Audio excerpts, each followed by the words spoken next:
Welcome to the Queer Confidence Podcast, the podcast to help you become your most confident queer self. I'm your host, he, she, they, Coach Alex Ray, and I haven't always been this confident. In fact, I used to be super insecure. And through this show, I want to share with you what's worked for me, my clients, and my guests so that you can become more confident. Hello, my unicorns! Today is going to be such a fun conversation because I have one of the iconic queers, Jacy, here with me, and we are going to just chat with you all about just being an effective, amazing, hypocritical human in the world. And the two of us just love the shit out of this, and I'm going to give like the mic to her for a moment because she's got to introduce herself, but also there was a very impactful moment in our coaching that brought up this hypocrisy, and I want her to share that story. So, welcome, Jacy, to the Queer Confidence Podcast. Thank you for being here. Oh my gosh, this is so cool. Thank you so much for having me, Alex. I have been listening for super long time, as you know, because our very first conversation, well, maybe it was our second conversation, I was like, I don't know how I feel about your Matrix episode. Like, can you still take me on as a client? And I was like, okay, you don't have to agree with me. It was so good. It was so good. Well, and I feel like that's the foundation of like what we're talking about today too, which is like, yeah. You can disagree. Everyone can disagree. You can disagree with yourself. Exactly. Really cool. Okay, so tell everyone, give everyone like the little intro of you, and then we'll plug you and everything at the end. Okay, cool. Hello, beautiful rainbow creatures. I am Jacy Tackett. I am a creative coach for weirdos. And yeah, I may also be the planner coach. We'll see. We'll see what's happening with that. But I'm super, like that to say that I'm super active in the online planning community. I love thinking about the future and envisioning the future. So I love like decorating and paper crafts that, I find that to be a really helpful way for me to engage with both like futurity and like thinking about time, like creating visual representations of time. Okay, anyway, so that's like one situation. I am also a graduate student in German studies. I'm entering hopefully the last year of working on my dissertation, which is on science fiction in German literature and culture from 1945 to today. Which is also super fun. I love Afrofuturism. I love German culture. It's super weird. All those things I do. I love it. You're like seriously one of the most interesting people, FYI. Oh my gosh, that means the world.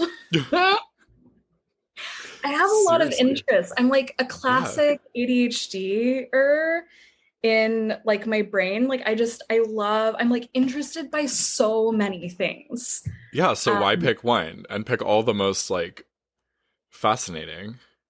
I think they're fascinating for sure. Well, and I think like the other thing is that like other people are like, what, paper crafts? And I'm like, no, but like you don't understand. Like I am creating the future.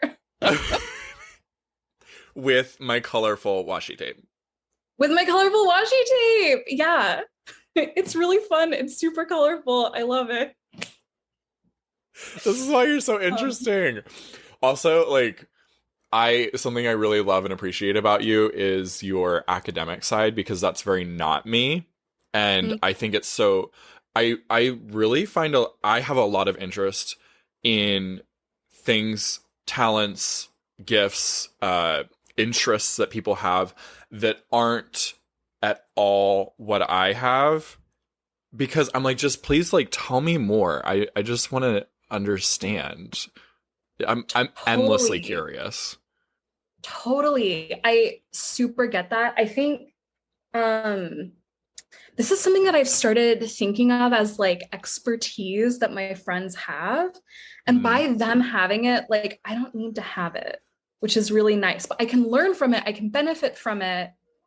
And I don't know, like maybe this is like a weird exchange kind of a thing, but I think it's also just like it's like I appreciate their interests and that their interests are different from mine. And so we can like complement each other, as opposed to I think like in a lot of contemporary culture, it's like you find your friends based on what y'all have in common.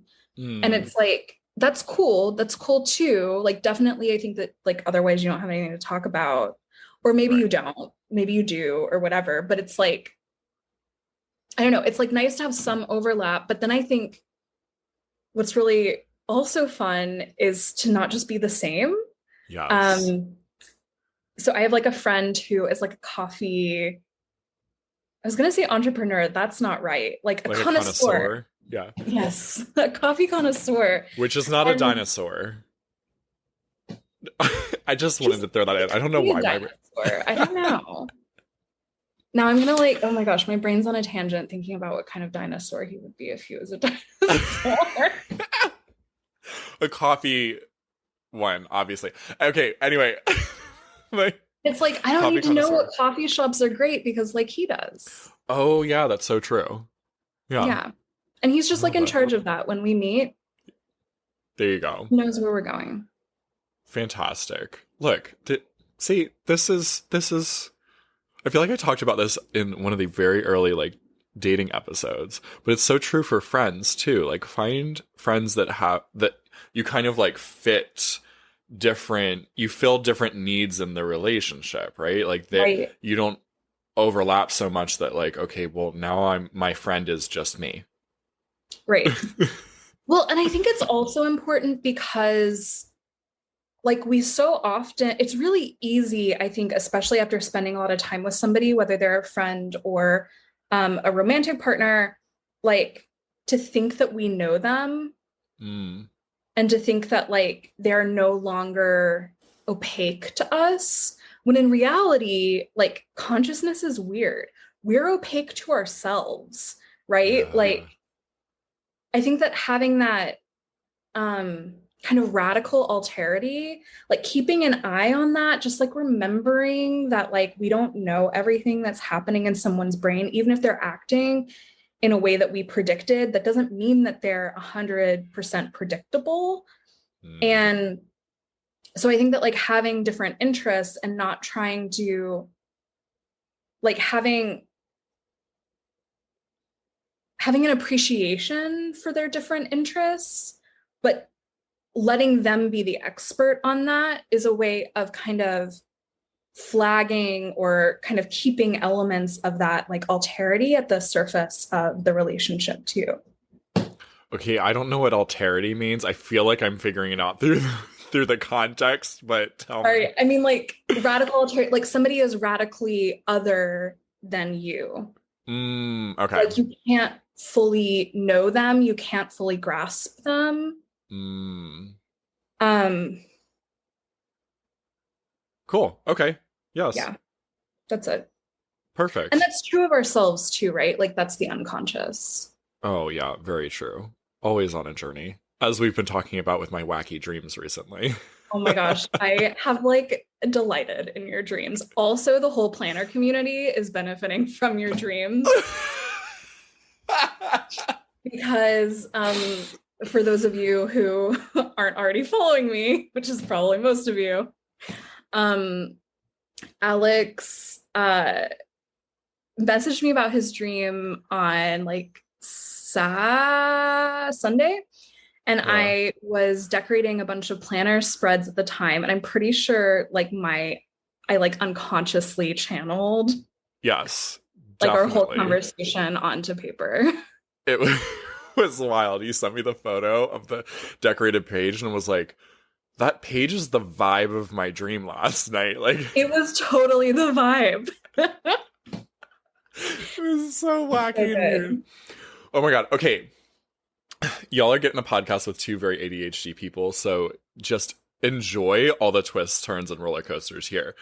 I want to like direct us back real quick to hypocrisy, contradictions. Tell everyone like how the hell did we even come to this conversation?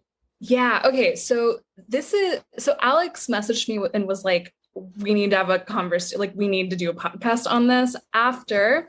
So we were hanging out in the Iconic Queer Mastermind, and I can't remember what it must have been about money, because like money is the thing that I just like can't with. Well, I can. I'm getting better with it. I'm receiving money like so much more easily than I was at the beginning of the mastermind. Yeah. And in a way that feels way better to you. Oh yeah, it feels really good. Yeah. It feels really good. Yeah. Anyway, no, I think it was on marketing or something. Anyway, whatever. I was like, you said something, and I was like, no, that's not what you said. Like, no, like on the page right here. And I like quoted it because I have this like inner Hermione that just like, I'm an academic, right? Like I'm like, I did my research. I highlighted it. Here's what you said on the page. Sorry, there's a car. Yeah. And you were like, what? Like, I can't contradict myself. And I was like, excuse me, sir. Yeah, what? That is exactly it. I just like couldn't. So it like fully stopped me in my tracks in the mastermind. I was just like, huh? And then as I was thinking about it more, that like really took hold like in my mind. And I was like, oh yeah, like the world contradicts itself all the time. Mm-hmm. We contradict ourselves all the time. Mm-hmm. Like sometimes we can explain based on the context, like how we want to, like how we can reconcile to apparently contradictory ideas. Yeah. But sorry, my brain is going down a rabbit hole about a German sociologist named Niklas Luhmann who talked about paradoxes and how they unfold in time. Like most paradoxes can be resolved if we like unfold them in time. It's just that we like squish them together into one moment or into one sentence. And so they appear to contradict one another. But if we actually unfold them, then they can make sense. Yeah. Because something can be like red one moment and then we can like paint over it and then it's blue. And so it's like red and blue, but not at the same time. For example. Okay, anyway, what was I talking about? Just contradicting yourself, being a hypocrite. Right. And the fact that like it was so funny because I remember that moment very vividly because whatever you had said, whatever I had verbally said, I felt very convicted of. And then you pointed out this spot in the workbook where I had indeed said the opposite. And I was like, it stumped me for a second. I was like, huh. But I'm like, I'm looking at that part in the workbook and I'm like, I'm also super convicted of that. And I was like, I don't know what, I can't contradict myself. And it was just this like fun, sassy moment of my personality showing through. I mean, showing through as if it's not always showing through. Always showing. But that like burst forth though. It did. I was like, what? I can't.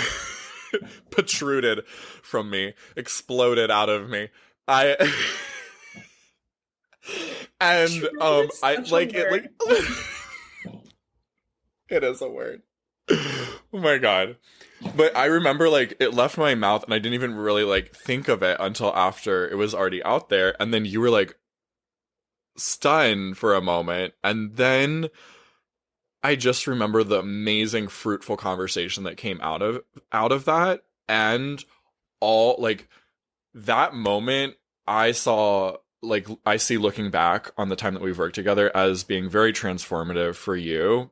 I've seen you like show up in a way bigger way with your business since you kind of had this permission to just contradict yourself sometimes. For sure. Yeah. Yeah, and I think that it's mm, like we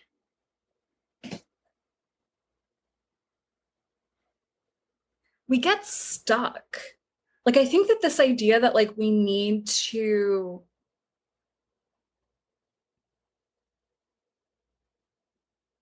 like we can't shape shift our identity, or it needs to be we need to be coherent Mm-hmm. um to ourselves and to others. I think that that like keeps us really stuck, because for me, and I think this is also like a feature, well, it's a feature I think that's highlighted at least by my ADHD brain, which is Mm-hmm. that like I'm always like moving, like it's always moving, it's always oscillating.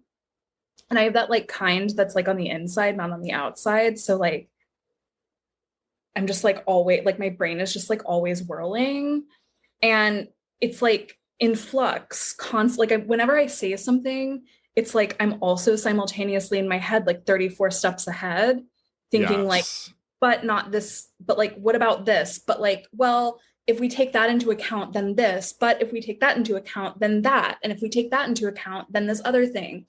um and so like giving yourself permission to both say the thing as it is like in the moment when you started saying it, and then also recognize like, and it's also not like everything is both this and not this, and Mm-hmm. like our experience like happens in that flow, like in the movement between those things, um and like letting those things flow into each other. I think that there's this like rigidity and this like stuckness that we have when we like try to hold on to one of them and not like let things also be the other. Yes. So why do you think that so many people are so afraid to contradict themselves? Hmm.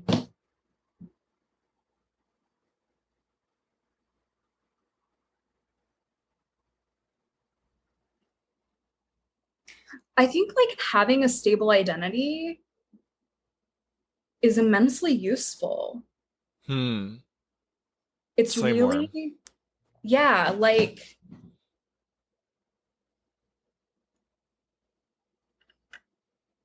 I think letting ourselves contradict ourselves,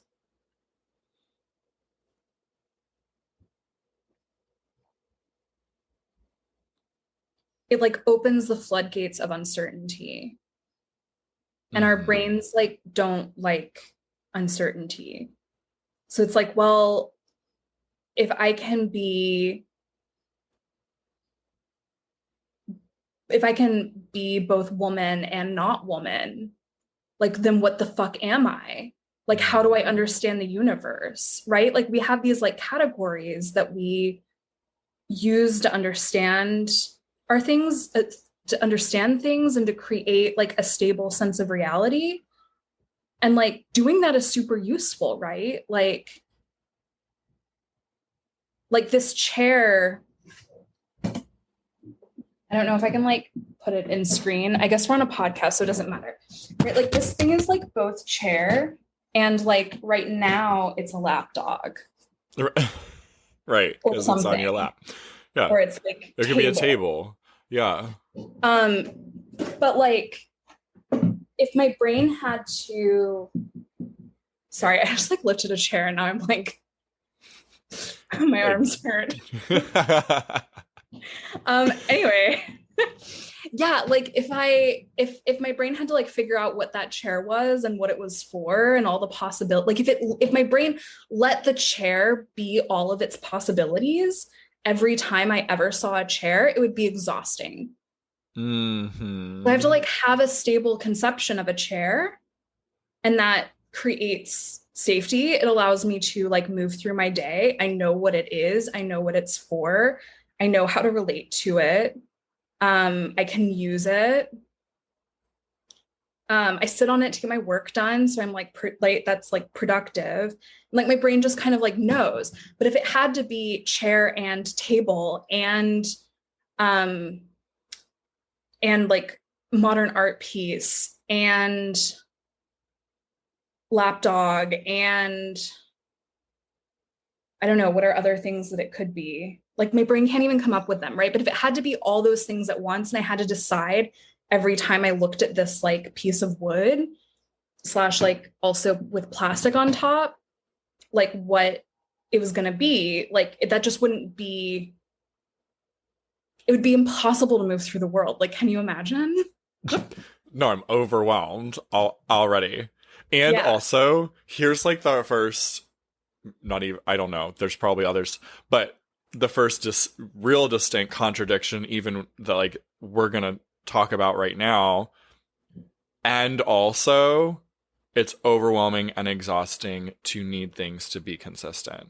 That's the thing too, is that like if I can only use a chair as a chair and somebody walks in and is like, I'm going to use this chair as a modern art piece, right? People spend immense amount of energy arguing that like modern art isn't art, or like Mm-hmm. contemporary art isn't art, that it's just a chair.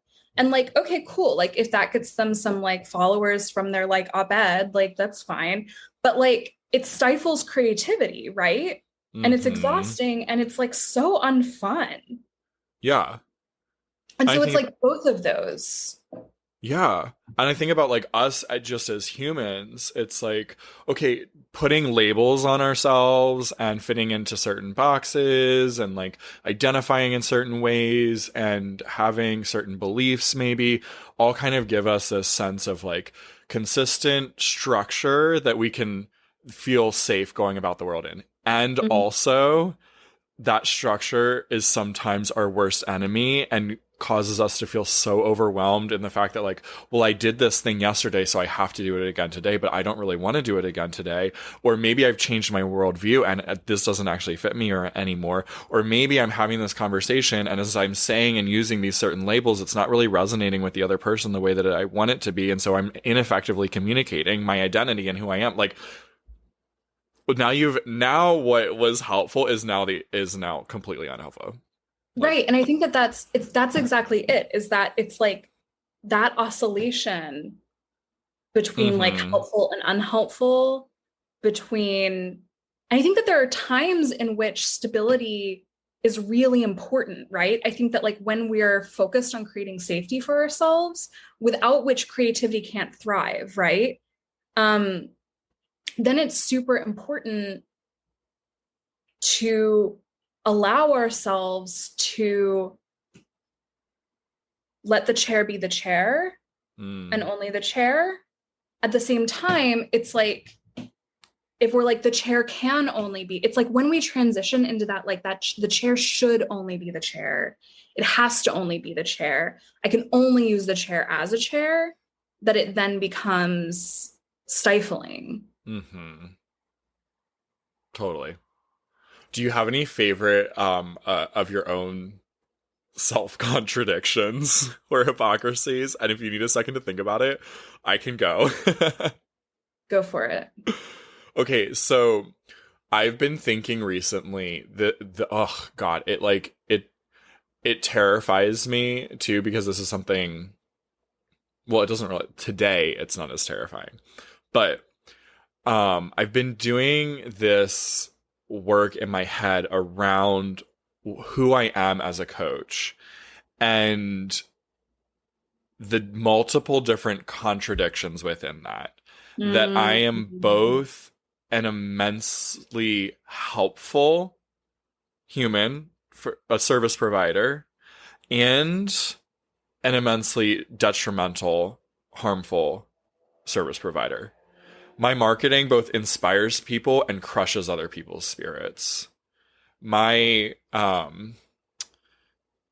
there was another layer in here. Like, oh, like no matter what I do in the world, I will do both good and harm.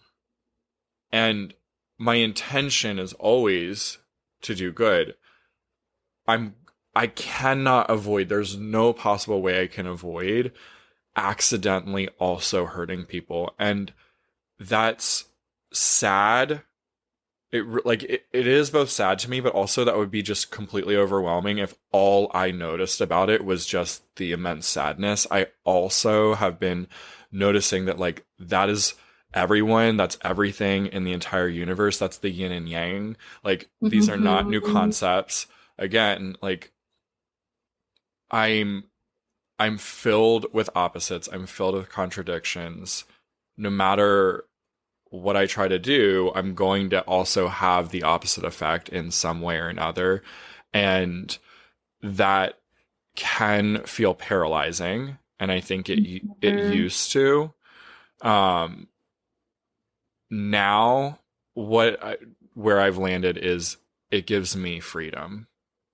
Because if I'm fucked either way, Yeah. I might as well put as much intention into doing good and knowing that that's how our world works. Then there's also like no defensiveness if someone approaches me and says, "Hey, what you did really hurt me." Like, I don't have to defend it because Right. they're like, I can 100% be like, I bet it did. I'm all Tell me ears. more. Yeah. And is No, there anything I totally. can do to help? Yeah. Absolutely. I think this is something that I've been thinking about for a while. Like our capacity to act in the world is directly proportional to our capacity to feel the shame that comes from harming people through our actions. Yeah. Which isn't to say that like we need to focus on the shame, but I think that you're right. It's like acknowledging at the forefront, like acknowledging up front that this could be harmful for somebody and doing what we can to mitigate that. But like we also can't come up with all the ways that it could harm someone. It also could harm someone or it could not benefit somebody that it would benefit if we were to add a ton of caveats or try to include, like try to think of every single perspective that might encounter the action that we're taking in the world. Yeah. Or could be impacted by it. Yeah. I mean, going back to a few minutes ago, what you said about whichever philosopher said that thing about contradictions. What was his name? Or Nicholas yeah. And paradox unfolding. Paradoxes. Yes, right. So like in that case, like, yeah, whatever you say, whatever you do is like perfectly right in one scenario, and in another scenario, different place, different time, different human experience, like completely wrong. Yeah, totally. Well, and I think that like as our work grows and reaches more and more people, as the actions that we take, as we shine brighter, and as the action that we take reaches more and more people, it means that it's going to cause harm because there's more of a pool of people, and so there's more perspectives. It means that it's going to cause more good too. The people who encounter it and experience the good. But I think the issue comes in, like what you said, in like not being able to hold those two contradictory things at the same time. And if we like insist that we actually did good, we find ourselves in a position where we're like gaslighting people who are approaching us and telling us that they experienced harm. And it's like my belief in like the action's goodness doesn't have to mean that it doesn't also create harm. Yeah. Yes. You have to be able to hold both of those. Oh, so true. The human predicament. My God. It's like so complex and also so simple. It's all the things. Okay, so before we started recording, we were talking about like in the coaching world, like this really comes up, but it's really in any scenario of life where, okay, if we're realizing that no matter what we do, we're going to have a positive and negative effect. And like you pointed out, the more influence we have, the larger presence, the more space we take up, the more people will be affected both positively and negatively. It's a really big deal to me to then have the self-trust to not put myself around people that others, maybe even friends or people that I trust, have said great things about, glowing things about, that they're like, I'm obsessed. I love this person. They're amazing. You should like listen to their podcast. You should whatever. And if for me, reading that stuff, listening, whatever feels really detrimental, to have the self-trust to have my own back and be like, yep, not for me. Mm-hmm. Yeah. And I think that that's true also in things that people say, right? Like the same person can say something that resonates with you and is helpful for you, and something that's harmful or doesn't resonate with you. And also the same words can feel helpful at some times and feel harmful at other times. Yes. Even. And so I think it's like, this is something that I've been working with a client on lately, is like using that feeling that we have in our body to guide us towards beliefs that are helpful for us in any particular moment, towards like actions that feel loving. For her, we're working with like heaviness and lightness. And so vision board that she created before she started working with me, she was like looking back at it and she was like, oh my gosh, everything is light. Everything feels, not in the sense of like the color light, but like it feels lighter. You don't feel as weighed down by it. Okay. And so something that we've been working on, especially because, well, this is somebody who like takes a lot of action in the world already. So I'm like, you don't really need me for the action. Like, you need me for like the story. Need is a strong word. Like, she wants me there to help her create a story afterwards, and also to help like guide the actions in a way, or take actions that feel like they're going to be creating more of that lightness.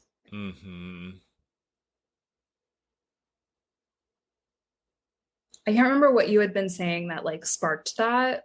Oh, right. In terms of like putting ourselves around or like listening to things.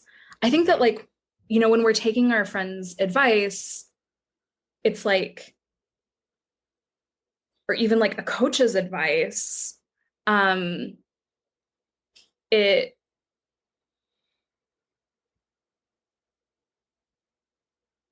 can be really helpful. It can also be a way of outsourcing our self-trust, like you say, with confidence.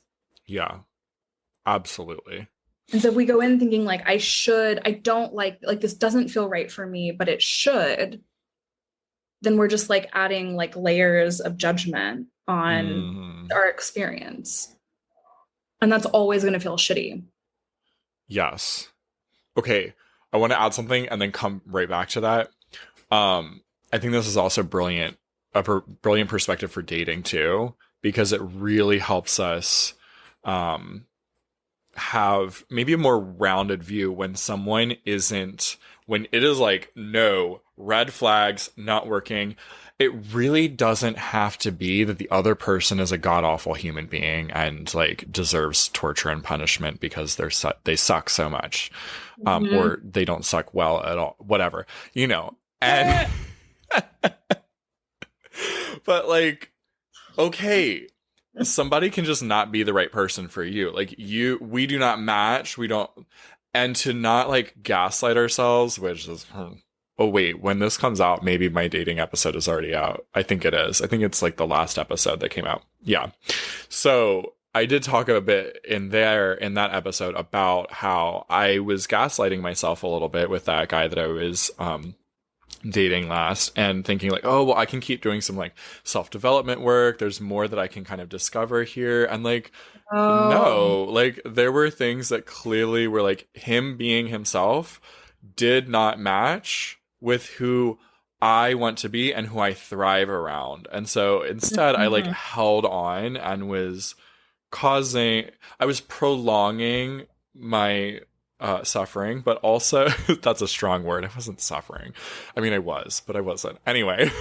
Well, it's like mind so the suffering is the part that Yes. we create ourselves, like for ourselves when we tell ourselves that we should be in, like we should be feeling differently Yeah.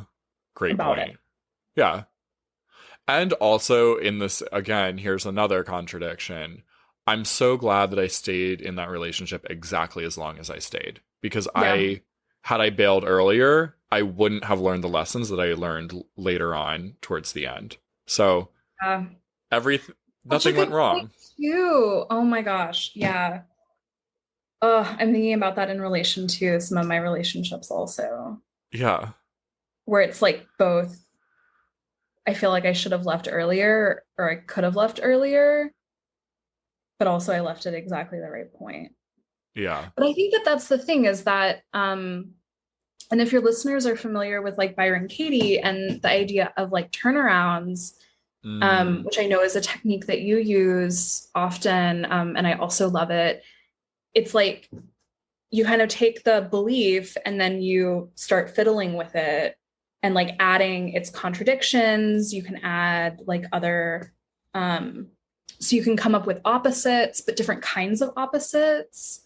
And what's cool about that practice, and even adding things like it's possible that, or just other kind of modifiers, that this like playing with thoughts and playing with language, what's cool about it is that like we can always find evidence that all of that is true. yes. And so It, it's like all of these things are true yeah. and all of them are not true at the same Right. time. Concrete example for all of you, the last or just a scenario that's coming to mind, something that I coached someone through was like, he said that his ex um took away his freedom and had a lot of anger there for his ex. And so I explored it with him, like, okay, can we like just play with this a little bit? Could it also be true that you took away your freedom? And it was wild how much evidence he came up with for that. And then, again, also this like happened over the course of 30 minutes. It wasn't like I just be gentle with your nervous system to just like Oh, for try sure. to go right into a contradiction as like you're setting yourself up for failure here and frustration. But then like we landed on like the last one.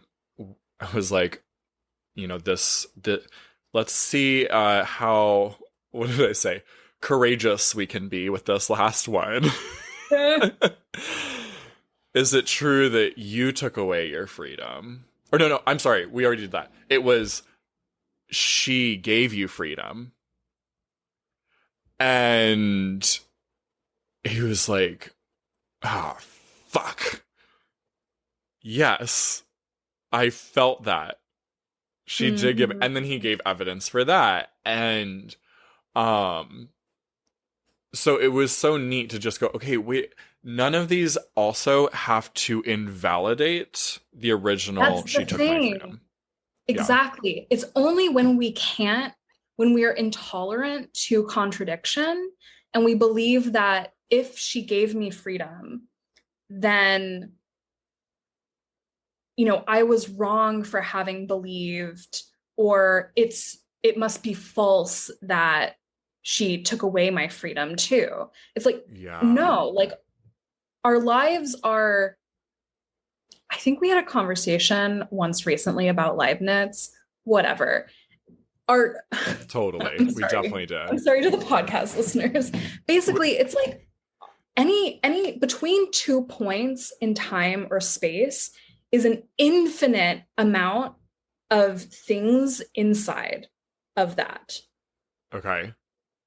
And so if we take that perspective, which is true, I mean, this is also what calculus shows us. Like when we take the Mm, derivative of any given point, it can be like there's an infinitude in between 2 points, and we can take the derivative of any of those, any of that infinitude. Okay, anyway, and that's like the infinitely small. Okay. yes. Mm. And that's what we're calculating when we get a derivative, is Okay. the infinitely small. Um, and the direction of the line with the infinitely small. Okay, how did this relate? Oh, yeah, like that's true for our experience too, right? Like it contains a ton of contradictions because it contains infinitude. Right. Yeah. So And I think true. it's only when we like can't tolerate, like when we think that one thing invalidates the other, right? When we think that like doing harm means our action, like to one person, or doing harm in a particular way to a particular person at a particular time, based on what they report about that at another Hmm. particular time, in a particular way, in another particular context, that means that we didn't also do good, or that Yeah. invalidates the good that we do. Yes. I think, And like, sorry, go ahead. mm, go for it. I think with brains, it's tough because it's also like we want to look for, our brains are like, what are they called? Primed. They're wired to Hmm. look for the negative. Hmm. And so it's like hard to, I think part of developing resilience that coaching can help with is in both practicing looking for the good that we're doing, for example. And then also it teaches us to hold those contradictions and Hmm. like be in the discomfort of like this chair is a chair and it's a table and it's a modern art piece. And I mean, it has like a bunch of other possibilities too, simultaneously, that like my brain gets to interpret, but like it's always just interpreting. Yes. Very true. Always just interpreting. Yeah. What a like what a why I feel like we have really just pulled the threads out of life. It's the whole existential mess that's also so beautiful and artistic right now. Oh my gosh, this is like my favorite hobby. Me too. I will sit with friends, like my closest friends are the friends that I can sit there with and just like make a mess out of life like this and be like, Oh my and at gosh. the end, what do we have? A question. Like, Yeah, ooh, there is no answer. totally. Like the ones where like you walk into the party and you shout like God is dead, and then you like talk for 3 hours, and at the end it's like, I don't know, we're all drunk. Maybe Right. there's an orgy happening, like I don't know. But like it was a good time. It was a good time. My brain was stimulated. So much. Okay, y'all. As you may have noticed, JC and I are chatterboxes. Our ADHD minds love to go on every rabbit hole and tangent, and boy, do we love to talk about all the things. So, what we did is we split today's conversation into two parts. So tomorrow you'll be able to get part two. You're not going to have to wait a week. Don't worry. Tomorrow you're going to get part two where we actually dive into her business. So entrepreneurs, you're going to especially love this. You're going to hear all about the changes that she's made and kind of where she's at now through the work she's done with me in the Iconic Queer Mastermind. We talk about sales processes, feeling safe, which is honestly going to be helpful even if you're not an entrepreneur.